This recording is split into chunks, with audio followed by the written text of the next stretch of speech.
राष्ट्रपति इलेक्शन के आउटकम तो आ चुके हैं, लेकिन अब बड़ा ट्रिगर एफओएमसी की बैठक और वहां से क्या निकल कर आता है उस पर होगी।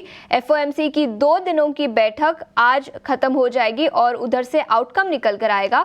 उम्मीद की जा रही है कि आज देर रात यूएस फेडरल रिजर्व दरों में 0.25% की कटौती कर सकता है। डिटेल्स लेकर अब हमारे साथ शरद दुबे जुड़ चुके हैं।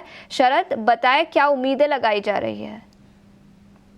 जी बिल्कुल, आज यूएस फेड रिज़र्व की जो है इम्पॉर्टेंट बैठक होने वाली है और ओवरऑल आज जो है देर रात जो है आज आने वाला है यूएस फेड के दरों का फैसला। एक्सपेक्टेशंस है कि लगभग 25 बेसिस पॉइंट्स यानी कि 0.25% की जो ब्याज दर है उसमें कटौती देखने मिल सकती है और अगले बैठक में भी जो है एक्सपेक्टेशंस है कि दूसरा 0.25% जो है कटौती देखने मिल सकता है। पिछली बैठक में जो फेड की बात करें तो लगभग 50 बेसिस पॉइंट्स यानी कि 0.5% का जो है ओवरऑल रेट कट देखने मिला था। लेकिन इस बार ब्याज दर क्यों घट सकते हैं, इसके 3 अहम कारण हैं। सबसे पहला है कि महंगाई में जो है कमी देखने मिल रही है। उसके अलावा जो लेबर मार्केट्स है यहाँ पे बात करें तो अभी भी कमज़ोरी आ रही है और ओवरऑल इकोनॉमी की बात करें तो यहाँ पे एक स्थिरता देखने मिल रही है और इसकी स्थिति जो है स्टेबल है। इसके अलावा जो है फेड की कमेंट्री में कहाँ होगी नज़र, उस पर भी फोकस करते हैं। आगे दरों में कटौती का क्या संकेत रहेगा और उसके अलावा ट्रंप की जीत पे क्या कमेंट्री रहेगी कि कल एक बहुत बड़ा इंपॉर्टेंट मैक्रो इवेंट हुआ था जहाँ पे यूएस प्रेसिडेंशियल इलेक्शन में जो है ट्रंप जो है जीत घोषित की और आज ही एक इम्पॉर्टेंट मैक्रो इवेंट हो रहा है जो है यूएस फेड की अहम बैठक। और ओवरऑल महंगाई की क्या आउटलुक रहती है उस पर भी जो है बहुत सारे मैक्रो वेरिएंट्स जो है डिपेंडेंट रहने वाले हैं। तो इस बार यूएस फेड का जो मीट है यहाँ पे एक्सपेक्टेशन है कि 25 बेसिस पॉइंट्स का रेट कट हो सकता है, लेकिन आउटलुक ट्रंप के आने के बाद क्या रहेगा वो ज़्यादा इम्पोर्टेंट रहेगा।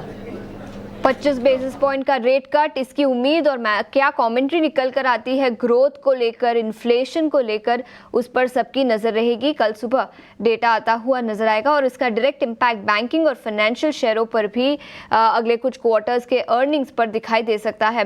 बैंकिंग सेक्टर के कुछ स्टॉक्स की हमने शुरुआती दौर में चर्चा की थी, एसबीआई जैसे कुछ स्टॉक्स की, लेकिन लूजिंग साइड पर इंडसइंड बैंक। याद रखें कल के ट्रेडिंग सेशन में भी कमजोरी थी। आज 2% की गिरावट के साथ निफ्टी बैंकिंग इंडेक्स के टॉप लूजर्स में शामिल है और इसी के साथ आईसीआईसीआई बैंक में भी 1.5% से ज्यादा की गिरावट है। नीलेश, क्या राय होगी दोनों ही बैंकिंग सेक्टर के स्टॉक्स पर? देखिए शायशा, इंडसइंड बैंक ये पर्टिकुलर स्टॉक काफी वीक नजर आ रहा है। एक बड़ी गैप डाउन हमने कुछ समय पहले देखी थी लगभग अक्टूबर के महीने में। उसके बाद एक पुल बैक आया था, उस पुल बैक के बाद फिर से बिकवाली हावी होती नजर आ रही। तो मेरे ख्याल से यहाँ पे जो रिसेंट स्विंग लो है वो ब्रेक होने की तैयारी हो रही है। तो 1030 1020 तक के लेवल हमें लोअर साइड में देखने को मिल सकते हैं। तो बेहतर होगा कि यहाँ पे कोई भी पुल बैक आए तो एक शॉर्ट ट्रेड लेके चले और कॉन्ट्राबैट अवॉइड करें। स्टॉक का अंडरटोन काफी वीक नजर आ रहा है। आईसीआईसीआई बैंक इनफैक्ट यहाँ पे मैं कहूंगा अगर थोड़ी सी डिप मिले तो एज अ बाइंग अपॉर्चुनिटी के तौर पर लेना चाहिए।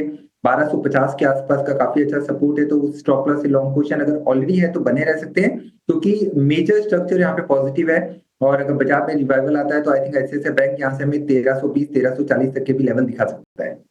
ग्रेट, तो आईसीआईसीआई बैंक में एक पॉजिटिव आउटलुक यहाँ पर बनता हुआ 1300 के ऊपर के लेवल्स भी यहाँ पर क्लियरली नजर आ सकते हैं। इंडसइंड बैंक के काउंटर को देखें 2% तक की यहाँ पर गिरावट, बिकवाली का दबाव 155 के स्तर पर। लेकिन एमएससी